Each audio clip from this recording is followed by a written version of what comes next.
Whew. Well, hello everybody, and thank you for being here. It definitely has been a whirlwind of emotions here the last, I would say, maybe now 4 or 5 days since Friday, maybe since Monday of last week. So let's say the last 10 days. I'll tell you kind of what all has transpired. Just typing in a few things here to make the chat active. And if you've seen, of course, my post on Instagram, you know what I'm talking about. Thank you for being here, by the way. As I said, 7 to 10 days have been a whirlwind. And no greater than my beautiful mother-in-law, Rachelle's mom, who passed away this morning at 5:45 a.m., Lynette Baker. She was a nurse and a worshiper who loved our children, loved me, and of course loved her husband and her 3 daughters. And so she passed away this morning after a long fight.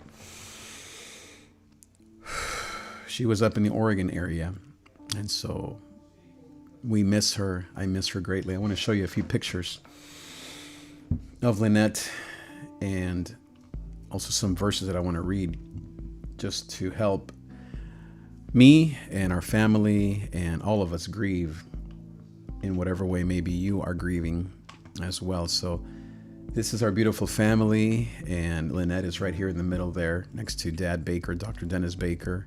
This is Suzanne, my wife's twin. So this is my beautiful wife. That's me and our 3 gorgeous children. My mom in the middle. And then Lynette's 3rd daughter, Meredith, and her husband and her family.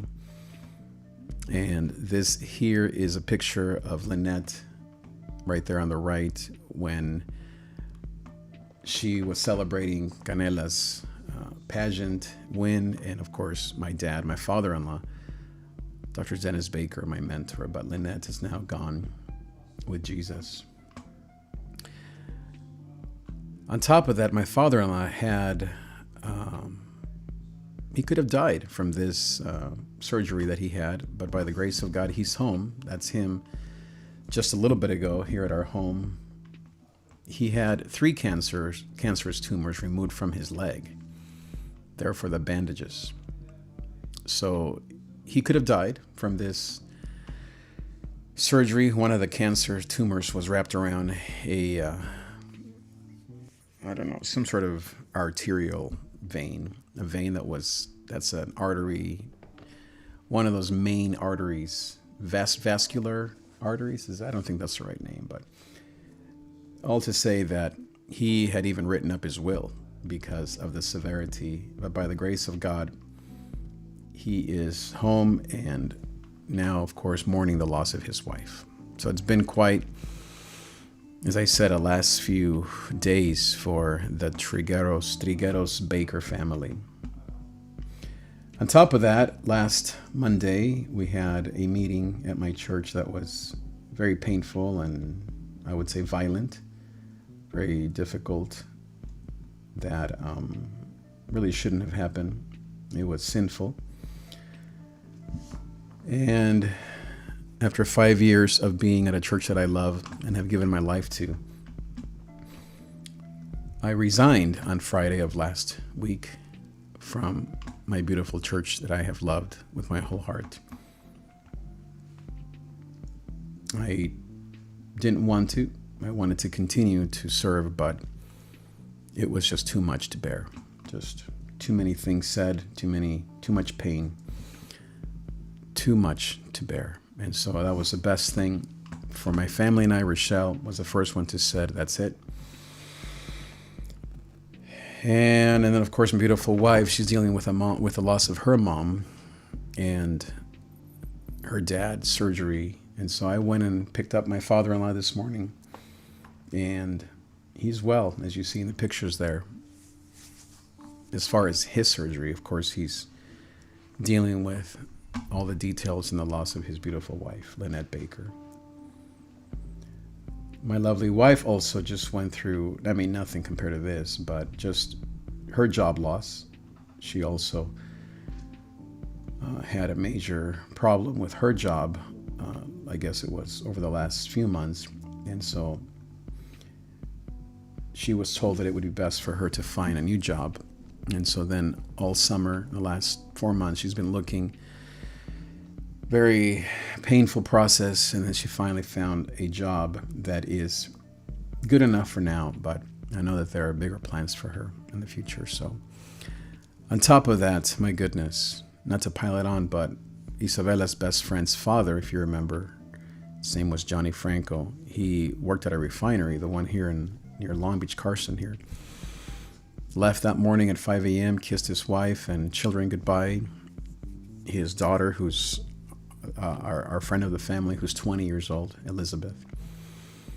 And he never came home. He died of a cardiac arrest and who knows what all at the refinery there. And so we did the funeral, helped with the funeral, with counseling. And the kids were here at the house, meaning Isabella's friends were here at the house just to seek love and comfort from our family.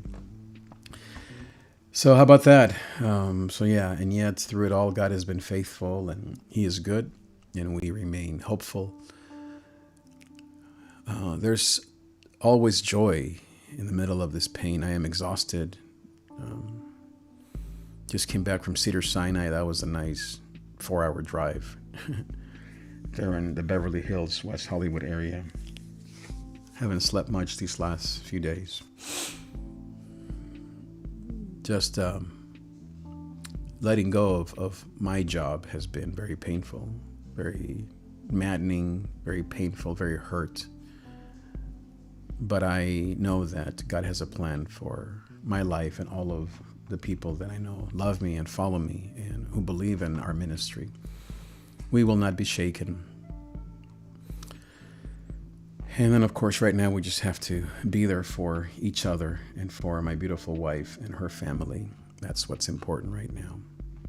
I am looking for work. I'm looking to do what I do, start a new church, partner with other churches, continue my ministry that God's given me.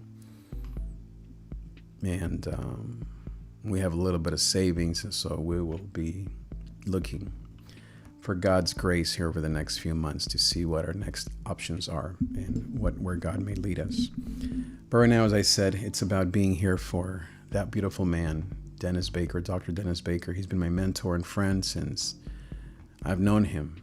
We've been married, my wife and I, 26 years on Thursday. So that'll be a very unique anniversary for us. But that man and his wife right there, Lynette Baker, they've always been kind to this dark man who married their beautiful blue-eyed, little, beautiful, gorgeous girl there on the right from Minnesota, Garden Grove. And so I'm so blessed. I married the couple next to us. My wife's twin sister and her husband, Gabe, I married them. That was a joy, of course. Our 3 gorgeous kids. David, who's now taller than me. He was little there.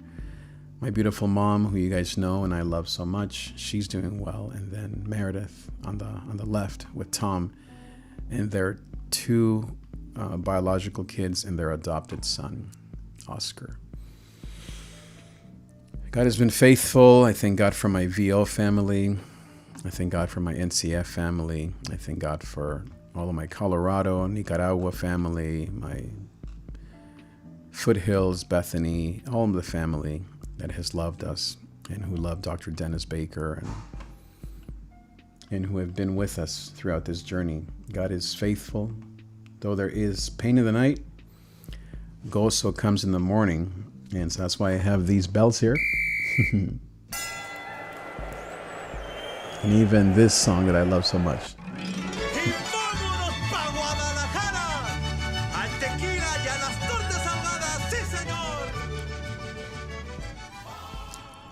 My father-in-law and I are probably going to start a podcast here soon. We've been talking about it for years, about our own ministry and faith journey of courage as 2 men who grew up without our parents. But God has been faithful in how He's been with us through this journey, and now him losing his wife. I think they've been married 55 years, and they said goodbye yesterday. through the iPad because my father was still in the hospital as his wife died. He was literally in the hospital this morning when his beautiful wife of 55 years passed away. They say goodbye through the iPad. I believe it was yesterday when they said goodbye, and his wife recognized him and smiled at him and said goodbye. What a love story. What an example to me and to all of us of the grace of God. We're doing well. We're in the middle of grieving and of a lot of change for me as far as my job and my church. I'm grieving the loss of my church, of all that I've loved for 5 years. The pain and the shock and the anger and the frustrations, as well as just the healing and the love. All of it is in there. God is faithful and God is good. I'm going to go take a nap so that I can get ready for the next leg of the journey. Thank you so much for being here, my dear friends. Thank you for praying. I love you all. Bye-bye.